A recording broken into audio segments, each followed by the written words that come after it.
gereja dan misi. Ya, kenapa saya berkata tema ini nggak main-main? Setan tidak pernah sibuk, tidak pernah panik, tidak pernah ngurusin gereja-gereja, organisasi, gedung-gedung gereja, ya, ibadah-ibadah hari Minggu, pelayanan-pelayanan gereja. Setan tidak pernah pusing, setan tidak pernah ngurusin, setan tidak pernah bingung. Tetapi ketika gereja bermisi, nah dengarkan ini, maka itu problem besar terhadap neraka dan setan. Saya ulangi, mengapa ketika setan tidak sibuk dengan gedung gereja, dengan gereja-gereja organisasi? Kita lihat aja perpecahan gereja nggak habis-habis. Hampir setiap tahun 2-3 sinode baru muncul. Nah, setan nggak pusing. Di tengah pandemik seperti ini, ibadah-ibadah pun tetap berlangsung. Nah, setan nggak pusing. Bahkan setan juga tidak pusing dengan sekolah-sekolah Alkitab, sekolah-sekolah teologi. Silakan lanjut. Tetapi yang buat setan pusing, membuat setan, istilah saya, kebakaran jenggot, membuat setan panik, membuat setan marah, yaitu kalau gereja punya misi. Maka itu tema ini sangat menantang dan menyukakan hati Tuhan, karena saudara memilih tema gereja dan misi. Nah, pertanyaannya, mengapa setan bisa begitu panik, bisa begitu marah, bisa begitu geram ketika gereja bermisi? Tapi kalau gereja buat ibadah, gereja bangun gedung, gereja sibuk pelayanan, mereka gak sibuk. Hanya waktu gereja bermisi, setan akan berurusan. Saudara, ada 3 alasan mengapa setan tidak suka kalau gereja bermisi. 1, tolong dicatat alasan pertama ini.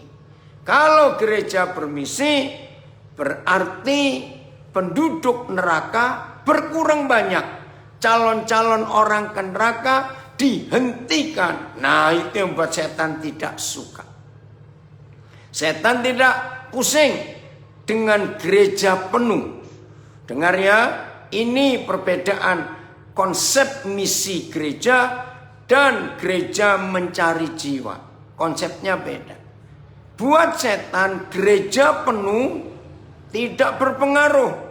Sebab setan tahu tidak semua orang yang rajin ke gereja itu murid Yesus. Tidak semua orang yang rajin ke gereja itu mewakili Tuhan Yesus di dunia. Maka itu setan gak pusing. Itu sebabnya bedakan saudara antara gereja penuh dengan neraka kosong. Itu beda. Jumlah orang ke gereja bertambah banyak, belum tentu neraka kosong. Wih, mungkin ini kaget kalau saya menyatakan kalimat ini. Saya ulangi lagi, ini serius. Setan tidak pusing dengan bertambahnya orang ke gereja. Setan tidak pusing gereja penuh dengan orang yang ikut ibadah. Sebab yang bisa mengosongkan neraka itu bukan orang yang rajin ke gereja. Maka itu begini istilah saya. Gereja bertambah penuh, belum tentu neraka bertambah kosong. Sebab orang yang rajin ke gereja belum tentu murid Yesus. Maaf ya, jangan tersinggung. Nah, yang bisa mengosongkan neraka yaitu kalau gereja bermisi. Itu nomor 1. Nomor 2, setan itu paling tidak suka kalau seisi surga bersorak-sorai, gegap gempita, ya.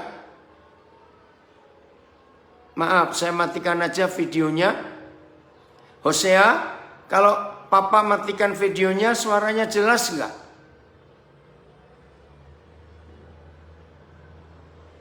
Bagaimana saudara-saudara? Kalau saya matikan videonya, suara jelas atau masih putus-putus?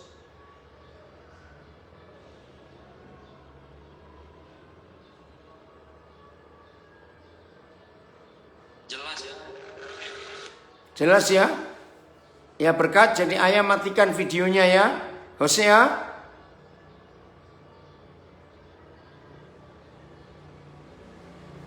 Oke, terima kasih. Saya lanjut sekarang. Jadi yang membuat surga bersorak-sorak, ya, itu bukan karena kita membangunkan gedung gereja yang megah, kita membelikan alat-alat musik yang wah, kita rajin membuat ibadah-ibadah tambahan di luar hari Minggu, bukan. Lukas 15 adalah satu-satunya pasal di seluruh Alkitab yang memberitahukan kita kenapa, kapan, bagaimana surga dengan seluruh malaikatnya, wow, bersukacita, bersorak-sorak. Jawabannya tahu? Ketika kita membawa satu jiwa orang berdosa diselamatkan, itu yang membuat surga bersukacita. Nah, karena itu setan gak suka gereja permisi. Karena setan maunya surga itu sedih, kecewa. Dan setan berhasil. Saya ulangi ya, ada 3 alasan utama mengapa setan menghalangi untuk gereja permisi. Dan yang dibuat oleh setan sangat berhasil. Ini celaka sekali. Yang pertama tadi, misi itu mengurangi penduduk neraka. Kedua, misi itu membuat seisi surga bersukacita. Nah, yang ketiga, tanpa misi, doa Bapa kami yang diajarkan Tuhan Yesus gagal total. Saya ulangi, gereja tanpa misi, maka doa Bapa kami hanya sekedar tulisan yang tidak punya arti. Saudara perhatikan, kalimat inti, esensi doa Bapa kami adalah supaya bumi jadi seperti surga. Bapa kami yang di surga, dikuduskanlah namamu, datanglah kerajaanmu, jadilah kehendakmu. Nah, terjemahan yang betul. Setelah kalimat jadilah kehendakmu, supaya bumi menjadi seperti surga. Saudara, mari kita lihat. Tidak ada orang yang membantah dan tidak ada orang yang menyangkal kalau hari-hari ini bumi seperti neraka. Betul tidak? Lihat kejahatan-kejahatan, penyakit, aduh saudara, kelaparan, dan macam-macam lagi. Perceraian rumah tangga, suami istri, hancurnya hidup anak-anak. Waduh, banyak lagi yang lain. Ini menunjukkan bumi belum jadi seperti surga. Padahal doa Bapa kami jelas sekali. Nah, misi akan membuat bumi jadi seperti surga. Kok bisa begitu? Mari saya baca ayat yang pertama. Yang bawa Alkitab silakan buka. 1 Timotius 2 ayat yang keempat. Ya, 1 Timotius 2 ayat yang keempat. Begini firman Tuhan. Yang menghendaki supaya semua orang diselamatkan dan memperoleh pengenalan kepada kebenaran itu. Rekan-rekan hamba Tuhan, saudara-saudara murid-murid Tuhan Yesus, perhatikan. Inilah satu-satunya ayat.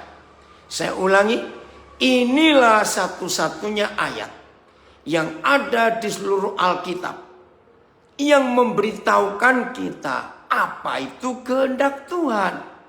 Saya ulangi, inilah satu-satunya ayat dalam seluruh Alkitab yang memberitahu kita apa yang Tuhan kehendaki. Betul saudara, ini yang tertulis, yang menghendaki. Dalam terjemahan belum selesai ya. Dalam terjemahan bahasa Indonesia dari BIS, kenapa? Nah, yang BIS, lihat, ia mau. Nah, itu dia. Supaya semua orang diselamatkan, ia mau. Yang lain semuanya sama, yang menghendaki.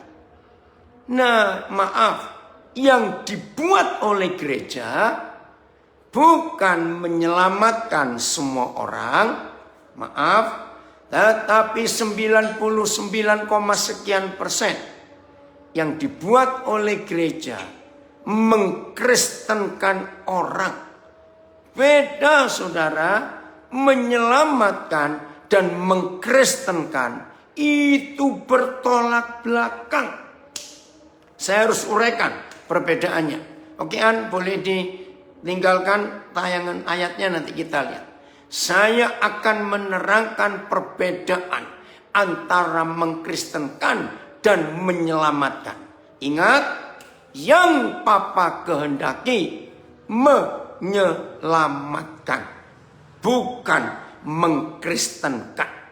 Oh, bedanya total jauh saudara. Langit dan bumi. Maaf, jangan tersinggung. Mengkristenkan itu hanya memindahkan status seorang dari agama A ke agama Kristen. Itu mengkristenkan. Menyelamatkan itu artinya membuat orang itu kembali kepada posisi yang semula ketika dia dijadikan.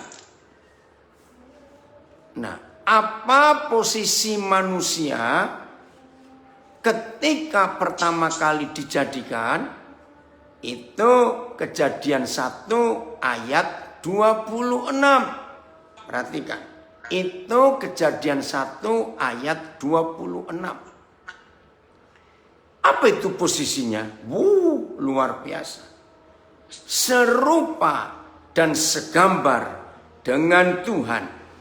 Saya ulangi.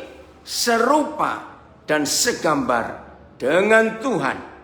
Itu posisi manusia yang pertama. Tolong buka Mazmur 8. Mulai ayat Mazmur 8 Ya, kita sudah tahu ya. Kejadian 1:26. Sekarang kita lihat Mazmur 8. Jadi ingat ya. Menyelamatkan dengan mengkristenkan itu jauh. Maaf, saya harus ngomong kasar dan tegas. Mengkristenkan orang itu kehendak setan. Masa? Nanti saya akan buktikan. Mengkristenkan orang itu kehendak setan. Menyelamatkan orang itu kehendak Bapa di surga. Oke. Mulai ayat yang ketiga. Ya, saya baca ayat 3 ya. Jika aku melihat langitmu, buatan jarimu, bulan dan bintang-bintang yang kau tempatkan. Saudara bayangkan, apa sih bedanya buatan tangan dan buatan jari? Beda. Kalau buatan jari itu menunjukkan, gampang sekali. Jadi langit sebesar itu, apa itu alam semesta universe yang nggak terukur. Saudara, di luar matahari kita itu ada miliaran matahari lagi, bukan ribuan, nggak tahu. Jadi di alam semesta ini planet-planet triliun jumlahnya. Itu cuma buatan jarinya Papa kita. Buatan jari. Ini hebat sekali. Nah, kalau planet-planet di alam semesta ini jumlahnya triliun, lalu manusia ada di planet bumi. Saudara bisa bayangkan bumi itu sekecil apa? Nah, kalau kita melihat bumi dan dibandingkan dengan alam semesta yang planetnya triliun, Lalu manusia itu sebesar apa? Nggak kelihatan. Mau pakai mikroskop pun sudah bingung yang mana. Lihat ayat 4. Saya nggak tahu ya dalam pembacaan ini ayat 4 atau ayat 5 dalam Alkitab bahasa Indonesia ya. Apakah manusia? Saudara perhatikan. Ya. Mas Den, Papa senang. Kamu ikut juga gabung belajar. Jadi Gojekmu stop sebentar ya. Ini anak saya yang sedang gojek. Oh, dia stop sebentar untuk belajar firman. Papa senang nak? Ya. Mas Den si ringo-ringo. Oke. Nah, coba ayat 5 ini pakai berapa terjemahan? 4 atau 5 ini ya. Ayo kita lihat. Apakah manusia sehingga engkau mengingatnya? Apakah anak manusia sehingga engkau mengindahkannya? Saudara perhatikan. Apakah? Harusnya kan siapakah? Karena manusia kok bukan benda, bukan binatang. Siapakah seharusnya? Tapi kenapa ditulis apakah? Artinya sebetulnya bagi Bapa di surga kita ini nggak ada apa-apanya. Dibandingkan alam semesta, langitnya, buatan jarinya ada. Saya baca terjemahan yang lain. Apakah manusia sehingga engkau mengingatnya? Oh sama. Apa gerangan manusia? Maka engkau hendak ingat akan dia, atau anak Adam, maka engkau menilik akan dia. Apakah manusia itu sehingga kau ingat dia? Siapakah dia sehingga engkau pelihara? Apakah manusia sehingga engkau mengingatnya? Dan anak manusia sehingga engkau memperhatikannya? Oh semuanya sama. Oke, ayat 5-an sekarang. Lihat terjemahnya. Apakah? Berarti sebetulnya kita itu nggak ada apa-apanya dibandingkan alam semesta. Namun, ini loh saudara, ini tujuan menyelamatkan. Kalau tujuan mengkristenkan itu cuma hanya memenuhi gedung gereja dan belum tentu memenuhi surga, maka itu saya katakan, aduh, maaf ini. Tapi bagi yang baru tahu sekarang, lebih baik tahu sekarang daripada saudara terlambat. Saya ulangi lagi. Pelayanan gereja yang hanya memenuhi gedung gereja belum tentu memenuhi surga. Pelayanan gereja yang hanya sibuk memenuhi gedung gereja itu belum tentu mengosongi neraka. Maaf, saya harus ngomong. 80 sekian persen, mungkin hampir 100% kalau saya nggak ngomong ini. Tujuan utama para organisasi gereja dengan sinode apa saja? Menambahkan jumlah anggota gereja. Maaf. Kalau ada yang tersinggung nggak apa-apa. Tapi dengar dulu dan jangan keluar dari Zoom ini. Dengarkan. 80 sekian persen lebih alasan gereja mencari jiwa, istilah itu dipakai. Itu hanya supaya kebutuhan maintenance, perawatan gereja, kebutuhan pelayanan itu terpenuhi. Karena kalau anggota gereja bertambah, pasti uang persembahan bertambah juga. Maaf saudara.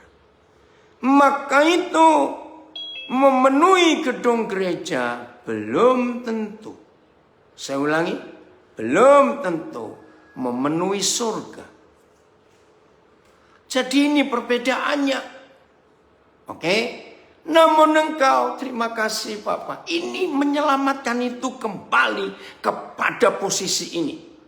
Saya ulangi, bedanya mengkristenkan itu hanya menambahi jumlah anggota gereja. Tapi kalau menyelamatkan, mengembalikan manusia pada posisi semula waktu dia dijadikan. Apa posisi kita semula? Kejadian 1:26 tadi serupa dan segambar dengan Tuhan. Sekarang model kita serupa dan segambar dengan setan. Mazmur 8 ayat 5. Namun engkau telah membuatnya, ini yang saya kaget, hampir sama seperti Tuhan, dan telah memakotainya dengan kemuliaan dan hormat. Apa? Manusia model kita begini sudah dibuatnya hampir sama seperti dia. Saya baca terjemahan lain. Namun engkau telah menjadikannya sedikit lebih rendah dari Tuhan dan memakotainya dengan kemuliaan serta kehormatan, maka engkau telah menjadikan manusia kurang sedikit daripada segala malaikat dan engkau memangkotai dia dengan kemuliaan dan hormat. Tetapi kau angkat manusia hampir setara dengan Tuhan. Kau mahkotai manusia dengan keagungan dan kehormatan. Terima kasih Bapak, terima kasih. Dan engkau telah membuatnya hampir sama dengan Tuhan. Dan telah memakotainya dengan kemuliaan dan kehormatan. Engkau membuatnya sedikit lebih rendah daripada makhluk-makhluk ilahi. Dan memakotainya dengan kemuliaan dan kehormatan. Engkau telah menjadikannya rendah sedikit daripada yang ilahi. Dan memakotainya dengan kemuliaan dan kehormatan. Saudara, bagi yang belum pernah baca, ada firman seperti ini tentang manusia. Esti, terima kasih kamu gabung. Adona, Pak Api ini masih berjuang. Maaf ya Esti, pasti akan selesai nanti itu urusannya. Tuhan tidak akan membiarkan. Karena Tuhan tahu kalian membutuhkan tempat itu untuk menampung banyak anak-anak Papua. Percayalah. Ya, ini anak saya yang dokter gigi di Jakarta. Puji Tuhan, hati mereka sekeluarga untuk melayani anak-anak Papua luar biasa. Oke, saya kembali. Jadi bagi saudara yang baru hari ini tahu ada firman sehebat ini, bahwa saudara dan saya, serusak ini hidup ini, sekotor ini, senajis ini hidup ini. Rino, terima kasih. Papa senang kamu gabung. Lihat ke Mazmur 8 Rino, ayat 5 ini. Manusia ini begitu hebat. Cuma beda sedikit dengan penciptanya. Wih, ini kan luar biasa. Saya ulang ya, Mazmur 8 ayat 5 itu. Manusia ini dibuatnya cuma beda dikit dengan penciptanya. Nah sekarang kita tahu. Maka itu kenapa setan marah kalau gereja bermisi. Karena misi gereja itu mengembalikan posisi manusia berdosa, manusia bejat, manusia rusak. Dikembalikan pada posisinya yang sudah dibuat sejak awal oleh Tuhan. Beda sedikit dengan dia. Dan telah memakotai. Saudara tahu kata memakotai ya? Memberikan wibawa, otoritas, kekuasaan. Wih, ini luar biasa. Nah, saya harap sekarang saudara tahu. Mengapa setan berusaha mati-matian. Silakan gereja sibuk dengan ibadah. Silakan gereja sibuk dengan pelayanan musik, pelayanan macam-macam, pujian, apa saja. Silakan. Ada keterangan. Mazmur ini mengungkapkan kehormatan luar biasa yang telah diberikan Tuhan kepada umat manusia. Ditegaskannya bahwa kita sebagai manusia diciptakan Tuhan untuk suatu maksud yang mulia. Wih, kalimatnya bukan sekedar hewan, hasil evolusi alam atau kebetulan. Ini dia. Demikian berharganya kita bagi Tuhan, sehingga kita menjadi tujuan khusus perhatian. Kok hilang An? Ya, perhatian dan tunggu, karena ini digoyang, dirubah formatnya. Demikian berharganya kita bagi Tuhan, sehingga kita menjadi tujuan khusus perhatian dan perkenannya. Ayat 5 Mazmur 8. Ia telah menghormati kita dengan memilih kita untuk memerintah atas alam ciptaannya. Wih, terima kasih. Namun kesadaran akan kedudukan terhormat ini bukan merupakan alasan untuk memuji diri sendiri, tetapi alasan untuk bersyukur dan memuliakan Sang Pencipta. Terima kasih. ada penjelasan ini. Sudah pesan? Sampai di situ ya? Oke. Nah, itu manusia. Oh, masih ada. Oh, sama. Itu manusia. Saya harap saudara sadar sekarang. Oh, hebat Pak, bisa sama persis ayat semalam Musa khotbah tentang ini. Puji Tuhan. Ini peneguhan. Lagi sekali saya katakan, beda jauh mengkristenkan dan menyelamatkan. Beda jauh. Mengkristenkan hanya memenuhi gedung gereja.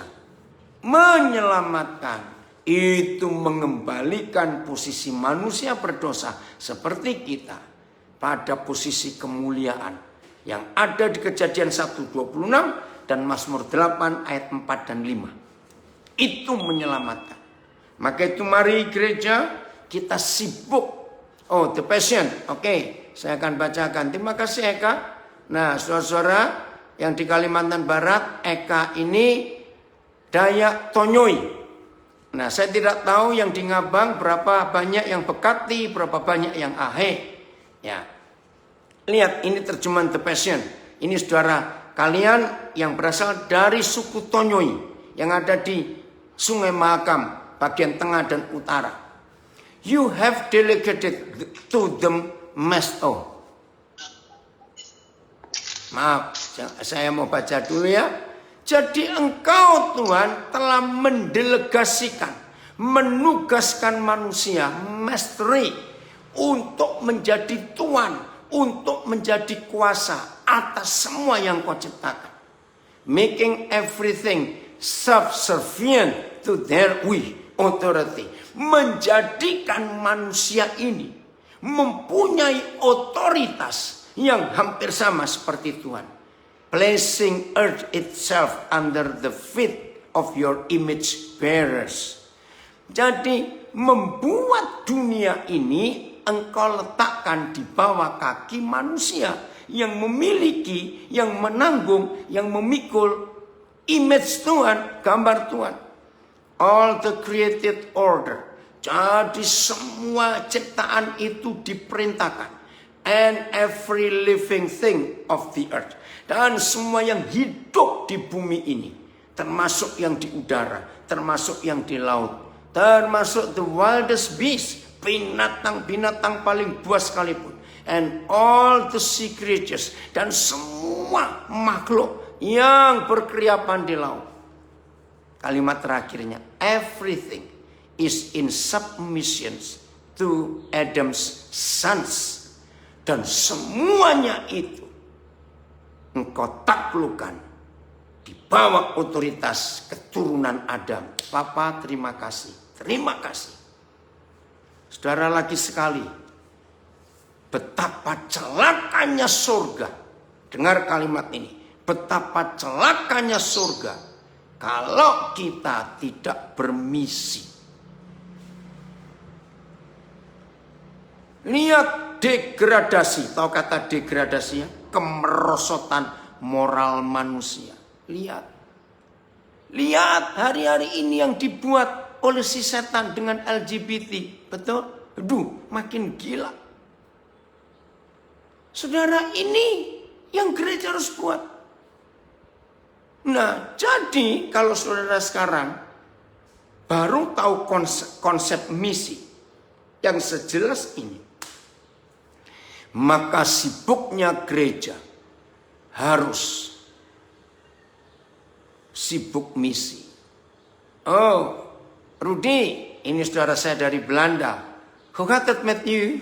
Masih gelap loh di Belanda, sudah bangun, Rudy. Ya. Ini yang luar biasa. Ada komen, mengkristenkan orang dengan kata lain mencari jiwa. Memang gereja penuh. Tapi firman disampaikan gembala sederhana, kulitnya saja. Jadi mereka bayi terus, maunya dinina bobokan. Betul. Oke, jelas ya. Apalagi kalau sampai kita mengingat perintah agung. Kalimat terakhir sebelum Tuhan Yesus naik ke surga. Jelas dikatakan, Pergilah kamu ke seluruh dunia, beritakan Injil itu, dan jadikan sekalian bangsa muridku, bukan menjadikan semua bangsa orang Kristen. Yang terakhir untuk mengkristenkan, ya, yang untuk yang kata mengkristenkan, ini yang terakhir. Nanti saya lanjutkan. Dengan mengkristenkan orang, maka gereja mengkotak-kotakkan orang sesuai dengan doktrin gereja masing-masing. Saya ulangi, Ani, terima kasih kamu hadir. Ya, Ani besok papi ke Makassar. Nanti kontak ya, besok sore nyampe. Nah, saudara perhatikan, mengkristenkan orang itu membuat orang terkotak-kotak.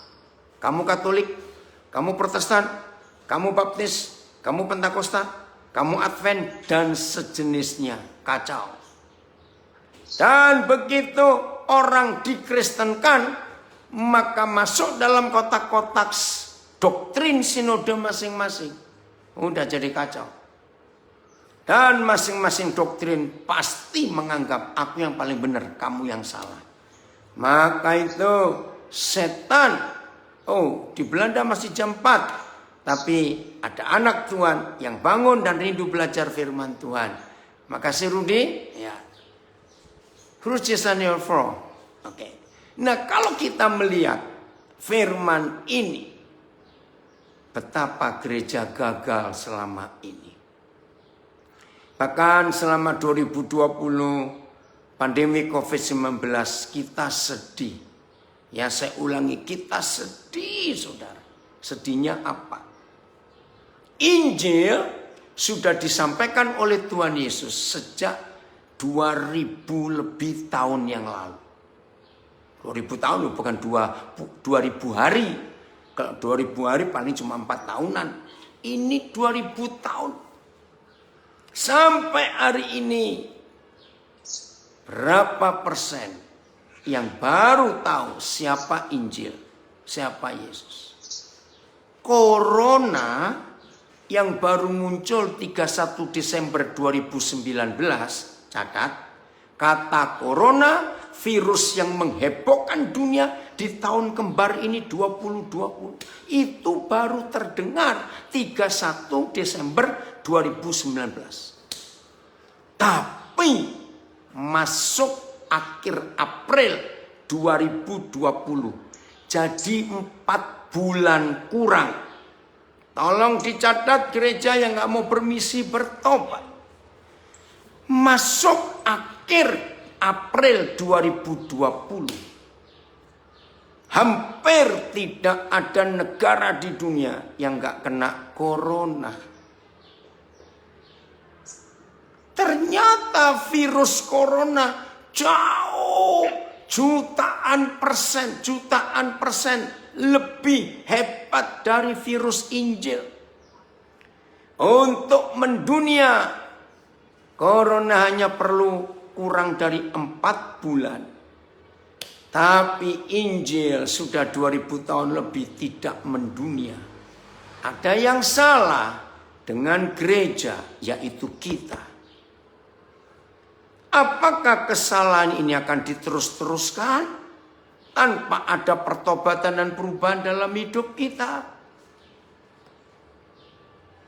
Gereja tanpa misi itu seperti saudara buka restoran, buka rumah makan, tapi nggak ada makanan yang disajikan. Lalu apa? Gereja tanpa misi itu seperti saudara buka sekolah, tapi nggak ada gurunya dan nggak ada yang ngajar. Gereja tanpa misi itu seperti sebuah mall. Mallnya gagah besar dari luar, mentereng bagus, tapi di dalamnya nggak ada yang jual apa-apa. Dengan kata lain, gereja tanpa misi itu bukan gereja. Saudara tolong catat ini. Saya akan berikan perbedaan antara Injil dengan narkoba. Gak usah bilang pornografi, gak usah bilang alkohol, perjudian, dan macam-macam. Narkoba saja. Ya, saya menemukan 4 perbedaan antara Injil dan narkoba. Perhatikan. 1. Narkoba atau Injil yang pakai iklan. Ayo yang belum tahu silakan jawab. Ada berapa seorang yang sering ikuti saya ngajar pasti sudah tahu. Yang belum tahu, cepat jawab. Bisa nulis yang di Instagram, di Facebook, di Zoom, pakai kolom chatting. Ayo. Antara narkoba dengan Injil, mana yang pakai iklan? Ayo cepetan jawab.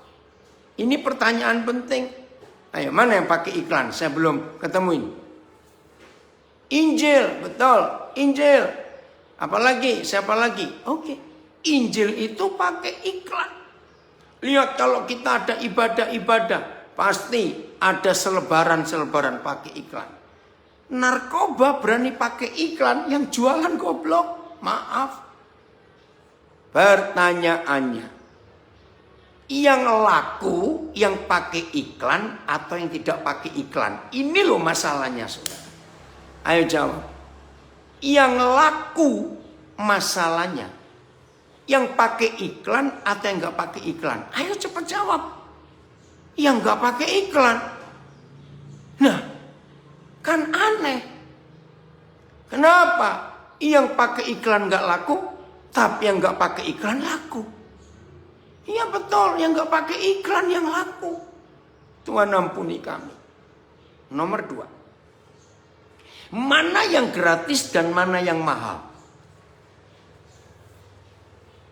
Ayo.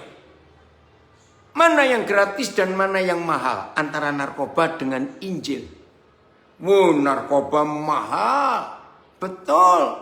Narkoba mahal. Luar biasa. Baik, dicoba ya. Nggak ada gangguan. Ya. Narkoba itu mahal. Injil itu gratis. Logikanya, mana yang lebih laku? Yang mahal atau yang gratis? Ayo cepat. Apalagi kita yang suka gratisan, barang gratisan. Betul. Mau melatih Injil nggak pakai, narkoba nggak pakai iklan. Nah ini ada komen, hadirilah KKR Akbar, gratis iklannya. Narkoba nggak perlu undangan, banyak yang cari. Serius. Sedih nggak? Nomor 3. Dengar ya. Narkoba atau Injil yang dampaknya mematikan, dan dampaknya menghidupkan. Ini pertanyaan konyol, tapi sekedar kita mengingat kembali.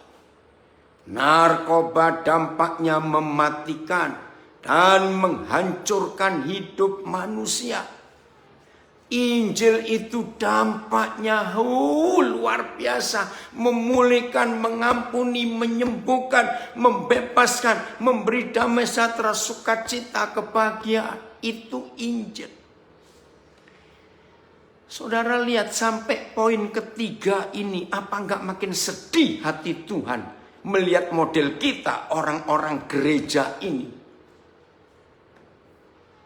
Ngerti enggak? Saya ulangi lagi ya, supaya saudara ingat. 1. Siapa yang pakai iklan? Betul, terima kasih Kak Filipus. Narkoba maut sama dengan maut. Injil sama dengan hidup. Tapi mana yang lebih laku? Coba bayangkan. Padahal orang tahu loh, narkoba itu akan menghancurkan dan membunuh hidupnya. Tapi kok dicari? Injil itu nggak pakai iklan, gratis, dampaknya menghidupkan. Harusnya kan Injil itu lebih laku dari narkoba.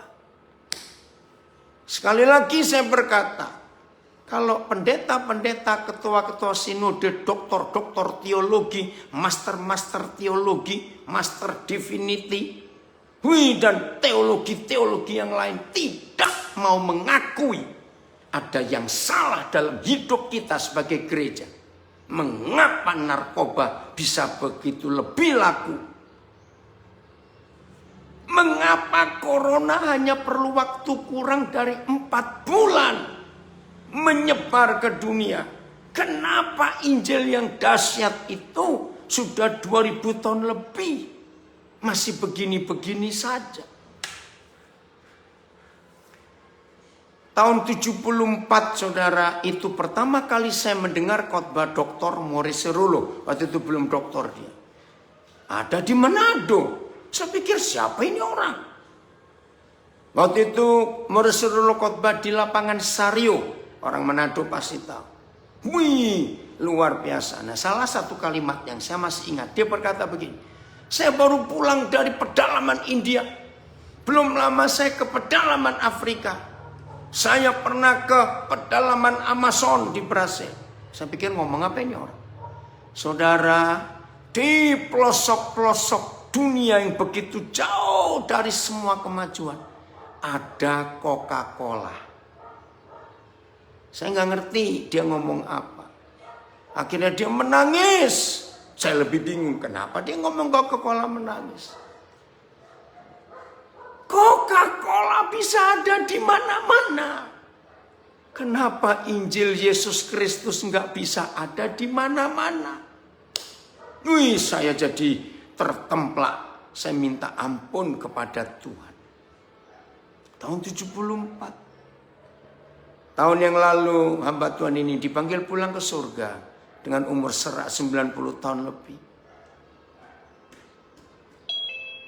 Ada yang tanya, kenapa ya Injil kok bisa kalah dengan narkoba? Apa karena pengikutnya Injil nggak cocok sama Injil dan kelakuan pengikutnya? Betul. Ini pertanyaan saya akan jawab. Nah, kegagalan Injil kalah dengan narkoba, ilustrasinya begini. Kalau ada sales, tahu kata sales, penjual, ya salesman atau saleswoman, penjual menawarkan barang apa saja ke rumah-rumah, ketuk pintu. Misalnya suatu hari rumah sore diketuk, pintu rumah sore ketuk orang, saudara buka. Terus dikatakan, kami nawarkan parfum, minyak wangi. Pas saudara buka pintu, terus hidung saudara gerak-gerak. Ini bau apa ya? Bau apa? Ya ampun.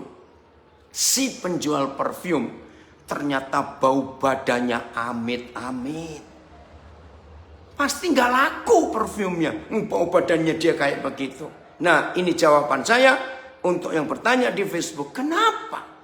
Karena kita tidak menghidupi Injil itu.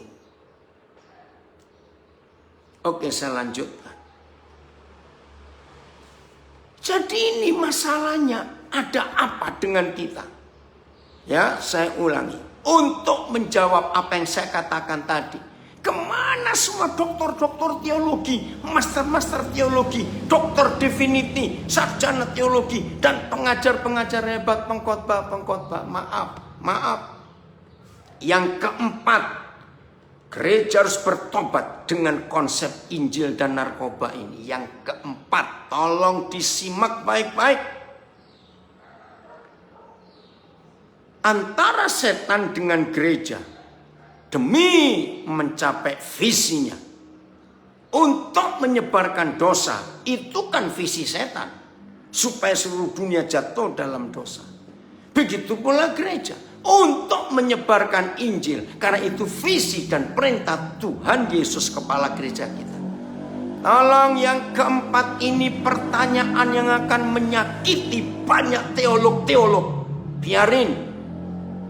Pertanyaan saya yang keempat yang akan membuat para pendeta tersinggung. Biarin. Maaf, saya harus ngomong. Saudara yang milih tema ini bukan saya. Gereja dan misi. Saya tanya begini. Tolong jawab jujur. Setan dan gereja, siapa yang punya sekolah demi visinya? Ngerti nggak pertanyaan saya? Ya, saya ulangi. Ini yang keempat. Yang pertama tadi, siapa yang pakai iklan?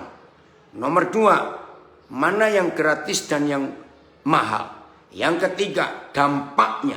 Sekarang yang keempat. Untuk mencapai visinya, setan punya sekolah dosa atau tidak? Untuk mencapai visinya, gereja punya sekolah Injil. Ya, gereja yang punya sekolah Injil. Pertanyaannya, yang berhasil yang punya sekolah atau yang nggak punya sekolah? Ini pertanyaan fatal, saudara. Saya ulangi. Betul, Icat, anak saya ini. Gereja yang punya sekolah. Karena pertanyaan penting. Yang berhasil yang punya sekolah atau yang nggak punya sekolah? Cepat jawab, saudara. Mana jawabannya? Saya tunggu. Yang berhasil menjalankan visi, yang punya sekolah atau nggak punya sekolah? Pak Berkat menulis yang nggak punya sekolah. Betul. Narkoba yang berhasil justru tidak sekolah. Gereja yang malah jauh. Sibuk belajar lupa prakteknya. Pak Filipus. Saudara, ayo kita bertobat. Ada apa dengan gereja? Maka itu saya berkata, tutup aja semua sekolah Alkitab, sekolah teologi itu. Tidak berhasil apa-apa, maaf. Sudah bayarnya mahal. Aduh. Yang nggak punya sekolah bisa lebih sukses daripada gereja yang punya sekolah. Artinya, ayo kita bertobat. Koreksi diri. Apa yang salah dengan kita? Sampai Injil kalah dengan corona, Injil kalah dengan narkoba. Ada apa dengan kita? Maaf, kita nggak bisa bahas di sini, terlalu panjang waktunya. Nah, sekarang bagian terakhir. Mari kita belajar bagaimana cara gereja menjalankan misinya. Nah, saudara, kumpulkan semua firman yang pertama keluar dari mulut Tuhan Yesus sampai keluar dari Petrus, dari Paulus, dan dari murid-murid yang lain yang tercatat di Perjanjian Baru. Kumpulkan begini. Dan saya minta saudara jawab. Yang tertulis sejak dari mulut Tuhan Yesus sebelum dia naik ke surga, sampai yang ditulis oleh Petrus, Paulus, Yohanes, Yakobus, Yudas, para penulis Injil ke Perjanjian Baru.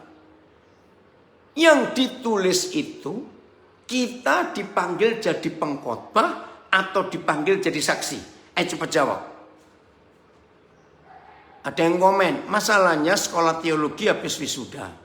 Banyak kan gabung ke gereja jadi gembala. Ya memang kan cari makan. Gitu. Ayo, betul. Panggilan yang tertulis di Alkitab. Stefano, kamu dicari Teddy. Ya, saya nggak tahu Teddy ada di sini. Teddy Andrew cari kamu. Nomor HP-mu masih sama, Vano? Ya. Ini anak saya orang Jerman ini. Ya, Guten Morgen, wie geht's dir? Saya lanjutkan ya. Nah, ini pertanyaan penting supaya kita tahu. Kita ini dipanggil jadi pengkhotbah atau jadi saksi.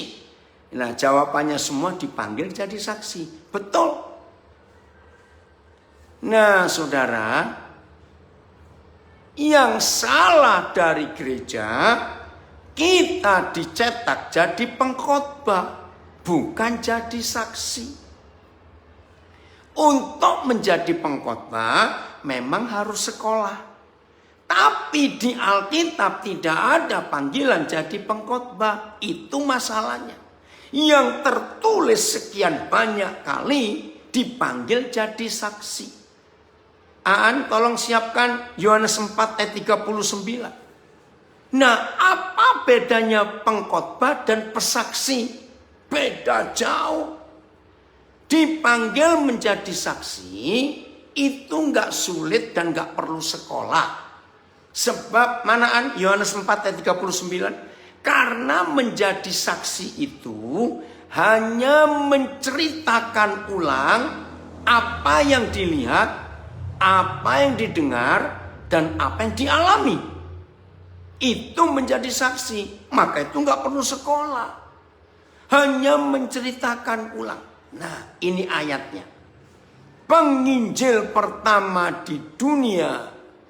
Oh, anak saya si Ringo-Ringo berkata, banyak juga sekarang sekolah, gereja atau sekolah Kristen dijadikan bisnis. Betul nak? Puji Tuhan, Tuhan mempercayai papa dan mama di Papua buat sekolah gratis untuk anak-anak Papua. Ini dia. Oh, ada yang komen. Sayangnya jadi pengkhotbah, hasilnya gajah dibelangkoni. Tahu nggak istilah Jawa? Iso khotbah ora iso nglakoni. Itu istilah Jawa, gajah dibelangkoni. Bisa khotbah tapi nggak bisa menjalani. Lihat, penginjil pertama di dunia itu bukan lulusan sekolah Alkitab, bukan lulusan sekolah teologi. Penginjil pertama di dunia ini perempuan. Dan maaf, profesinya pelacur. Lihat, maka itu harus kaget loh. Penginjil pertama di dunia itu cewek, perempuan. Dan profesinya jelek. Oke, saya percepat karena waktunya. Dan banyak orang dari banyak orang Samaria dari kota itu telah menjadi percaya kepada Yesus. Banyak. Ini penginjil pertama. Banyak orang Samaria dari kota itu telah menjadi percaya kepada Yesus. Karena perkataan perempuan itu yang bersaksi, bukan berkhotbah. Ia mengatakan kepadaku segala sesuatu yang telah kuperbuat. Bayangkan. Bersaksi dengan kalimat pendek yang cuma 30 detik diucapkan. Orang Samaria banyak yang percaya kepada Yesus. Bayangkan. Tahun 72 saya ikut suatu seminar misi. Nah, yang khotbah sudah meninggal cukup lama. Ya, namanya Bapak Stefanus Damaris, hamba Tuhan itu. Waktu itu khotbah tentang Kisah Rasul 2. Petrus penuh Roh Kudus lalu berkhotbah. Satu kali berkhotbah, ya, satu kali bersaksi. Petrus memenangkan 3.000 jiwa. Lalu begini kata Om Damaris, saya panggil dia Om. Itu mentor saya juga. Ini tahun 72 loh, sudah. Sekarang ya, bersaksi hari itu Kisah Rasul 2. 3.000 orang bertobat. Tapi belum tentu kita yang lulusan sekolah teologi, maaf, ini bukan saya ngomong, saya cuma menyampaikan. 3.000 kali kita berkhotbah.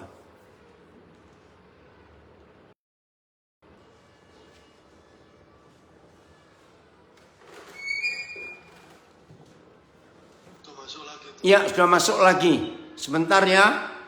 Puji Tuhan, ini sinyal di Nabire tiba-tiba berubah. Facebook juga putus.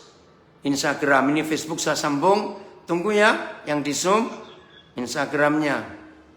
Sabar, khotbah misi bikin gerah setan. Oke. Tunggu. Yang Instagram, Tuhan tolong dalam nama Tuhan Yesus. Sebentar ya. Ayo, Instagramnya. Sabar. Masih semangat toh? Kita belajar ya. Masih semangat. Roh Kudus akan menuntun kita, mengajar kita.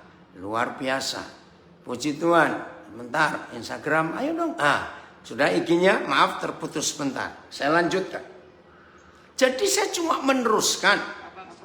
Ya, apa yang dikatakan Pak Pendeta Damaris tahun 72 yang lalu. Tentang Petrus di Kisah Rasul pasal 2. Maka itu mari saudara kita menyadari. Menjadi saksi bukan berkhotbah. Ini konsep penting dalam hidup kita. Ya, saya punya ilustrasi untuk menolong saudara. Maaf, zoom-nya hilang lagi. Sudah bisa dengar suara saya yang di zoom? Sempat hilang sebentar. Bisa ya? Bagus. Oke, baik. Terima kasih. Nah, ketika saudara sedang makan, saudara kaget, lu kok rame? Ternyata Presiden Joko Widodo akan makan di tempat makan di mana untuk nggak ada gangguan. Putus lagi. Dalam nama Yesus nggak boleh ada gangguan. Baik. Ya. Nah, karena saudara sedang makan di situ, tanpa saudara tahu, Presiden ikut makan siang itu. Nah, pertanyaan saya, saudara ikut ke syuting nggak? Masuk TV nggak? Saya bilang keikut. Ngerti ya pertanyaan saya ini? Nah, mungkin saudara sempat selfie dengan Presiden. Karena memang Presiden kita ini merakyat, mau diajak selfie. Yang dulu-dulu kan jaim, banyak apa itu, macam-macamnya lah. Nah, saya tanya kepada saudara. Sorenya, berita nasional di TV mensyuting, memberi laporan Presiden makan siang di warung ini. Nah, otomatis saudara ikut ke shoot. Wajah saudara nongol di TV itu dan dekat dengan Presiden karena memang rumah makannya kecil. Pertanyaan saya, tolong dijawab cepatnya. Ini bagian terakhir. Kira-kira peristiwa saudara ke syuting makan siang dengan Presiden yang tanpa sengaja dan tanpa janjian, itu teman-teman saudara akan bertanya dan saudara akan bersaksi kira-kira berapa bulan baru habis. Ngerti nggak pertanyaan saya ini? Cepat jawab. Berapa bulan baru habis? Pertanyaan orang. Seumur hidup, betul Hosea? Karena ada orang-orang yang baru tahu 2 bulan. Ya kurang. Bagaimana berkat ini ke syuting dengan Presiden kok cuma 2 bulan habis? Kurang. Ya, ceritanya nggak akan habis, betul. Nah, pertanyaannya saudara, jahat dan kurang ajar nggak kita ini? Kalau tiap hari kita hidup dengan yang buat Presiden, yang tiap hari kita tinggal bersama-sama dengan yang membuat Presiden, lalu kita kekurangan bahan untuk cerita tentang Tuhan kita. Betul, ada yang komen di Facebook, wah lama nggak habis-habis cerita itu. Betul, seumur hidup. Saya harap ilustrasi ini menyadarkan kita betapa jahat dan kurang ajarnya kita. Kalau mulut ini begitu terkunci ketika kita mau bersaksi tentang siapa Yesus di hidup kita. Tapi kurang ajarnya kita. Mulut ini langsung catat. Kalau ngomongin jeleknya orang, bertobat saudara. Woi, jadi trending topik dan dikenang seumur hidup. Ini ada yang nulis di IG saya. Iya Richard, betul.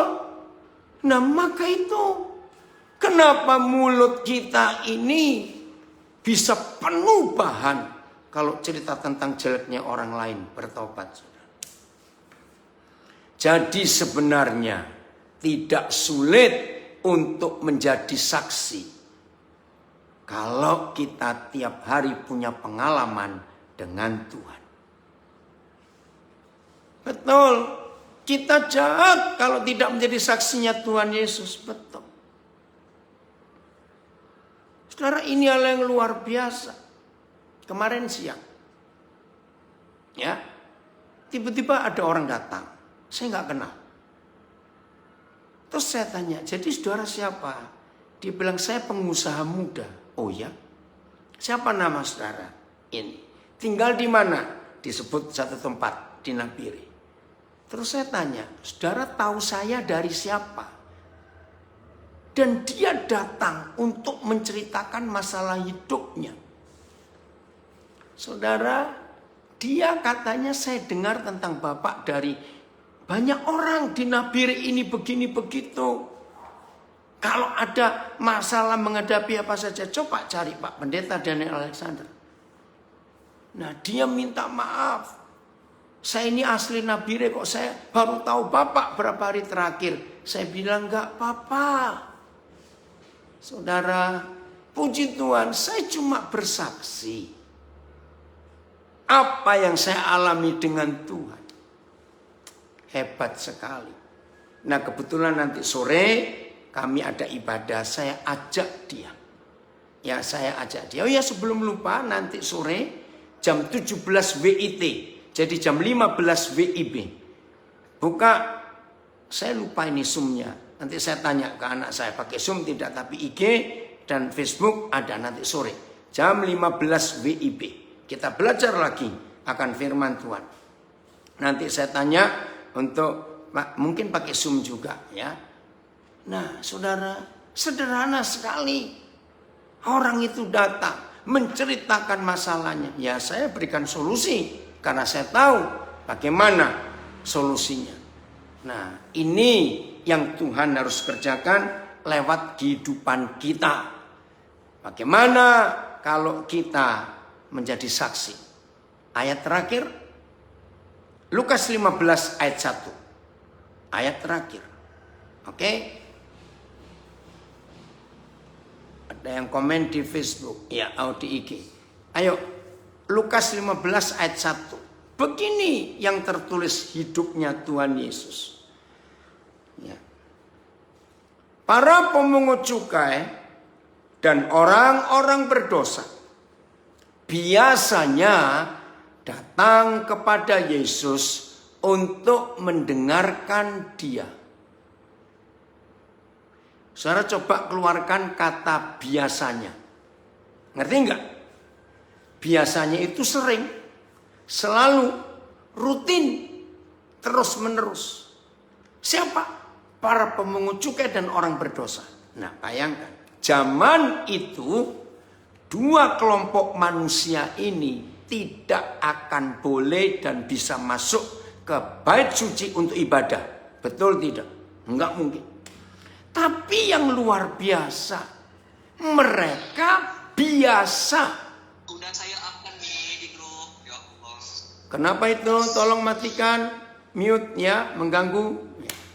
Saya ulangi, aneh, mereka yang tertolak masuk ke gereja, saya pakai istilah gereja sekarang, tapi mereka tidak takut datang kepada Tuhan Yesus. Saya ulangi lagi, para pemungut cukai dan orang berdosa biasanya datang kepada Yesus untuk mendengarkan dia. Ayat ini saya pakai sampai hari ini untuk menghakimi dan mengadili diri saya. Saya nggak tahu saudara mau terima prinsip ini atau tidak, masing-masing saya serahkan. Begini, ternyata nilai atau ukuran atau standar kita ini murid Yesus, hamba Tuhan yang benar atau tidak, kita ini gereja yang benar atau tidak, ukurannya Lukas 15 ayat 1. Tolong dicatat. Demi gereja dan misi ini terjadi. Begini cara kita mengadili diri kita. Dalam seminggu terakhir, berapa orang berdosa yang tinggal di sekitar rumah kita, yang datang kepada kita untuk mencari Yesus? Pengedar-pengedar? Ya, coba tanya pengedar, oke. Terus pelacur, maaf. Preman, ya terserah. Orang jahat siapa lagi yang ada di sekitar kita, nggak takut bertemu dengan Tuhan Yesus lewat kita. Nah, saya balik. Kalau dalam 1 minggu saja tidak ada orang berdosa yang datang kepada Yesus lewat saya, maka saya langsung menghakimi diri saya. Daniel, minggu ini engkau jadi orang Farisi dan ahli Taurat. Engkau menjadi imam-imam. Sehingga orang-orang berdosa tidak mencari aku lewat kamu. Oh Tuhan, ampuni saya. Ngerti saudara? Maka itu hitung mulai hari ini gereja dan misi. Itu caranya menghitung dalam 1 minggu. Berapa orang yang berdosa dan rindu mencari Tuhan lewat kita. Itu misi. Jadi nggak perlu sekolah. Oh, satu ayat lagi yang terakhir. Kisah Rasul 4 ayat 13. Kisah Rasul 4 ayat 13. Habis ini selesai. Jadi saudara harus mengajak mereka. Oh ya, terus di Lukas 15 ayat 2-nya makan. Tuhan Yesus ngajak mereka makan. Oke, ini yang terakhir. Ayo kita lihat sama-sama. Ketika sidang itu, sidang siapa? Sidang mahkamah agama. Imam-imam dengan pakaian-pakaian jubah-jubah yang gagah. Orang-orang Farisi, ya orang-orang ahli Taurat, wah menghakimi. Ketika sidang itu melihat keberanian Petrus dan Yohanes. Dan mengetahui, lihat loh, bahwa keduanya orang biasa yang tidak terpelajar. Semuanya sama enggak terjemahnya? Serta pula tampak tiada berpelajaran, orang bersahaja. Terus, apalagi mereka tahu bahwa kedua rasul itu adalah orang-orang biasa yang tidak berpendidikan. Terus, yang tidak, MELT lebih keren nih. Adapun ketika melihat keberanian Petrus dan Yohanes, dan ketika memahami bahwa mereka adalah orang-orang yang tidak berpendidikan dan bodoh, ampun dah. Tidak berpendidikan dan bodoh. Sidang itu merasa kagum. Mereka juga mengenali bahwa keduanya adalah orang-orang yang selalu bersama Yesus. Terus orang biasa tidak berpendidikan sama tidak berpendidikan bodoh. Aduh. Tapi lihat, heranlah mereka, terjemahan baru. Ketika sidang itu melihat keberanian Petrus dan Yohanes dan mengetahui bahwa keduanya orang biasa yang tidak terpelajar, heranlah mereka. Dan mereka mengenal keduanya sebagai pengikut Yesus. Bukan pengikut doktrin gereja. Bukan pengikut anggota gereja Katolik, Protestan, Baptis, Advent, Pentakosta, dan sejenisnya. Tidak. Terima kasih Bapa untuk firman-Mu. Ayo mulai hari ini kita bermisi. Enggak neko-neko, enggak repot. The Passion, oke Eka, Papa akan baca kirimanmu. Ya, saya baca terjemahan The Passion. The council members, anggota-anggota sidang itu were astonished, kagum, terbelalak, tercengang-cengang. As they witnesses, ketika mereka menyaksikan the bold courage, keberanian yang luar biasa dari Petrus dan Yohanes. Especially, khususnya ketika mereka mengetahui, menemukan, membuktikan bahwa mereka hanya orang biasa, just ordinary men, orang biasa, yang tidak pernah ikut latihan-latihan agama. Who had never had religious training. Gak pernah. And they began to understand. Lalu sidang itu mulai mengerti bahwa mereka dua itu kena dampak hidup Yesus. The effect Jesus had on them simply. Dampak hidup Yesus. Efeknya itu. Saudara perhatikan. Betapa luar biasa kalau kita mengalami seperti mereka. Oke, Tuhan Yesus memberkati kita semua. Ayo kita jadi pelaku firman dan jadi saksi-saksinya Tuhan Yesus. Bukan jadi pengkhotbah. Haleluya. Sampai bertemu lagi. Oke, saya kembalikan kepada host.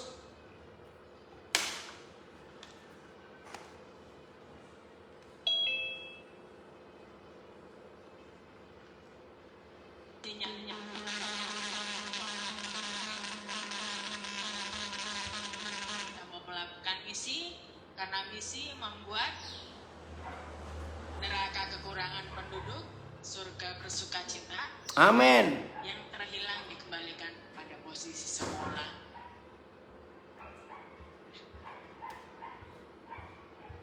Tuhan, kita akan sambung dengan video yang selanjutnya karena yang bisa bahkan kepada tim untuk menayangkannya.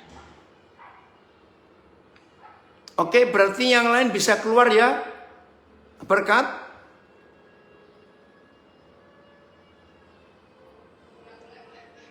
Oke ya, yang di Facebook dan Instagram sudah selesai? Ya. Boleh, boleh. Boleh ya? Boleh. Oke. Tuhan Yesus memberkati kita semua. Ya, sampai nanti sore. Ya. Jam 15 WIB, 15 WIT. Tuhan Yesus memberkati kita semuanya. Selamat lagi sekali untuk YCC 15 tahun pelayanan. Sampai nanti sore, Tuhan Yesus memberkati. Sama-sama Rudi. Selamat tidur lagi yang di Belanda. Oke ya.